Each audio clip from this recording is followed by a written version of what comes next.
ഉമ്മ അതിലും മേലെ ഇഷ്ടമെന്റെ നബിയോട് ലാ യുമിനു അഹദും ബില്ലാഹി ഇല്ലാ ബിഹുബ്ബി റസൂലില്ലാഹ്. ഉപ്പ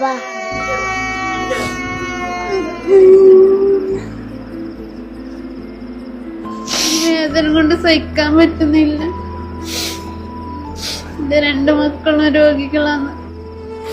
എന്റെ മോനൊന്ന് സഹായിക്കൂ. കരയണ്ട ആഫി, കരയണ്ട ആഫി.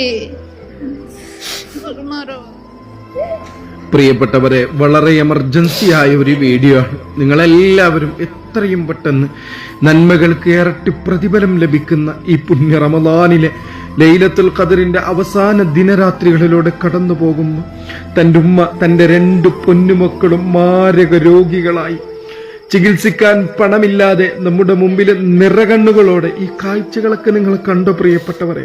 വല്ലാത്തൊരു ദയനീയ അവസ്ഥയാണ്. വീർത്ത് പൊട്ടാറായ ഈ പൊന്നുമോന്റെ ദയനീയ അവസ്ഥ.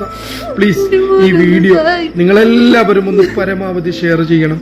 അസ്സലാമു അലൈക്കും വറഹ്മത്തുള്ളാഹി. പ്രിയപ്പെട്ടവരെ നമസ്കാരം. ഞാൻ ജാബിർ നിസാമിയാണ്. ദയവ് ചെയ്ത് പ്ലീസ് നിങ്ങൾ ഈ വീഡിയോ ഒന്ന് എത്രയും പെട്ടെന്ന് നിങ്ങളൊന്ന് ഷെയർ ചെയ്യണം പ്രിയപ്പെട്ടവരെ. ഇങ്ങനെയാണ് എനിക്ക് അവതരിപ്പിക്കേണ്ടതെന്ന് പോലും അറിയുന്നില്ല.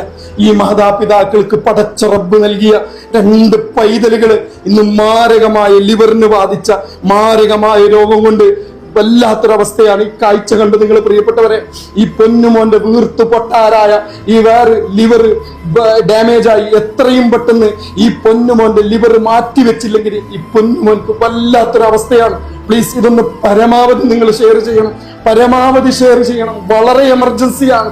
എത്രയും പെട്ടെന്ന് ഈ പൊന്നുമോന്റെ ലിവർ മാറ്റിവെക്കണം. അതുപോലെ ഈ പൊന്നുമോളുടെ അവസ്ഥയും. 2 പേരും രോഗികളാ.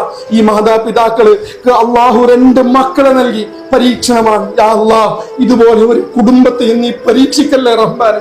പിഞ്ചു പൈതലുകളാണ്. പറക്കമറ്റാത്ത പ്രായത്തിലുള്ള ഈ മക്കള് ഓടിക്കളിച്ച് രസിക്കേണ്ട പൊന്നുമക്കള്, സ്കൂളുകളിൽ മദ്രസകളിൽ പോകേണ്ട ഈ പൊന്നുമക്കള് മാരകമായ രോഗം കൊണ്ട് കഴിഞ്ഞ 10 മാസമായി ഈ പൊന്നുമോന് വല്ലാത്തൊരു പ്രയാസത്തിലാ. ഈ പൊന്നുമോന്റെ ജീവൻ രക്ഷിക്കണമെങ്കിൽ ഭീമമായ 50 ലക്ഷം രൂപയാണ് പ്രിയപ്പെട്ടവരെ കണ്ടെത്തേണ്ടത്. ഈ മാതാപിതാക്കൾക്കോ ഒരു നാടിനോ ഇത് സാധിക്കില്ല പ്രിയപ്പെട്ടവരെ. നിവൃത്തികേട് കൊണ്ടാ, മറ്റൊരു മാർഗവും ഇല്ലാത്തത് കൊണ്ടാ ആ ഉമ്മയും ഉപ്പയും നിറകണ്ണുകളോടെ കണ്ണീരോടെ നമ്മുടെ മുമ്പിൽ സഹായം അഭ്യർത്ഥിക്കുന്നത്. മറ്റൊരു മാർഗവുമില്ല. ഈ പൊന്നുമോളെ കണ്ടോ? നിഷ്കളങ്കിയായ ഈ പൊന്നുമോൾക്കറിയില്ല തനിക്ക് എന്താണ് സംഭവിച്ചതെന്നും ഈ മോളുടെ അവസ്ഥയും വീർത്തു വന്നുകൊണ്ടിരിക്കും.